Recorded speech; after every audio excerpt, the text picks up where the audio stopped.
We want you to be a caller on this show. Stop being antisocial and head over to our forums at g4tvtheshow.com and state your opinions.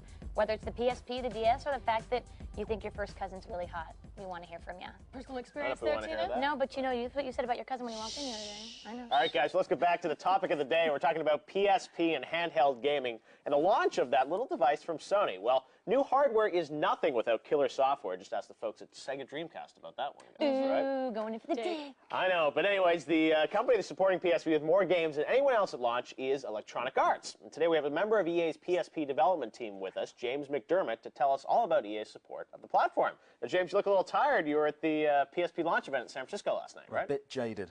Yeah? To be How honest. was that, though? Good? It was good. It was great. There was about 300 people there. You know, some guys had waited in line for 45 hours, but wow. PSP is finally here. It's a good sign. So. Congratulations on that. It must have been a big moment for you to see, you know, your games being released for PSP, because EA, you know, has not typically supported handheld platforms in a big way. You weren't big on Game Boy Advance, but you guys are really aggressive with PSP. Why? It's true. We've never been big in the handheld space, and that was something we wanted to change. And about a year ago, when we found out the PSP was, you know, going to be coming to the market, we realized that this was a platform which could deliver console-quality graphics and depth of gameplay. And that's a huge step for our products, because our products are only best realized when you play them on console.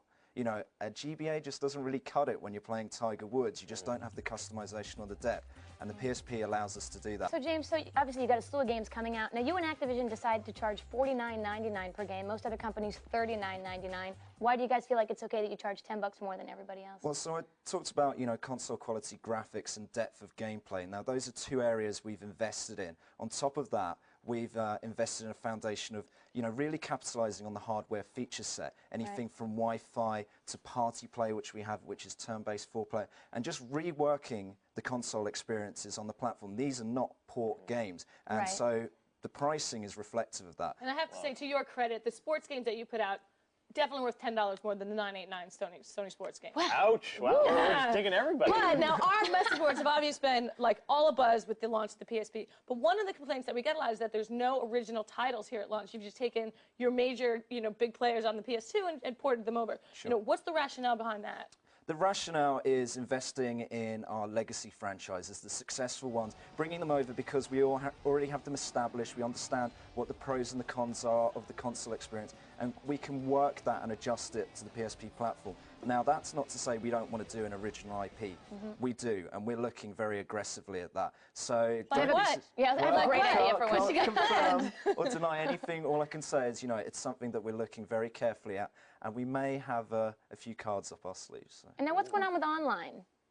Well, what's going on with online is we made a strategic decision that at launch we really believed that, you know, online was not going to be the major, you know, the major thing for consumers right away. It's the same with when PlayStation 2 brought in online and Xbox did. We weren't the first ones there because the market just wasn't really ready for it. We want to fully understand it and, you know, take it on in a realistic way. So we focused on the Wi-Fi headset play, two-player experience, because at the end of the day, to play Wi-Fi, you've both got to have software.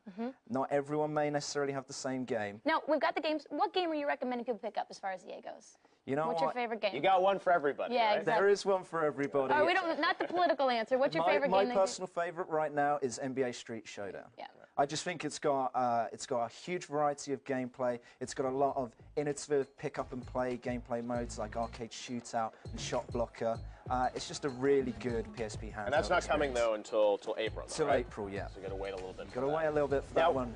One thing I got to ask you is, you know, you may duck this question, but, you know, we were talking about PSP versus DS on this show. I mean, for you, I mean, as a gamer, which system are you going to play? The honest answer is that the PSP is the grown-up device, you know, it is the Walkman of the 21st century. I think Sony deemed that correctly. When you've got movies, music, and games all in one package, that's a compelling proposition. And right now in the marketplace with things like iPod, convergence of, you know, things like cameras, which can also do MP3, it's what consumers want. You don't want to carry around multiple devices. You don't want a games device, a music device, and a movie device. You want it all in one.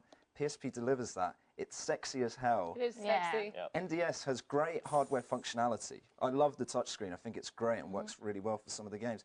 But you know what? It's bulky and it doesn't really have the feature set I want from a device of the 21st century. You're an honest man. Thanks, James. Well, Appreciate thank you it. so much Thanks, for coming James. down, James. Thanks so Awesome. much.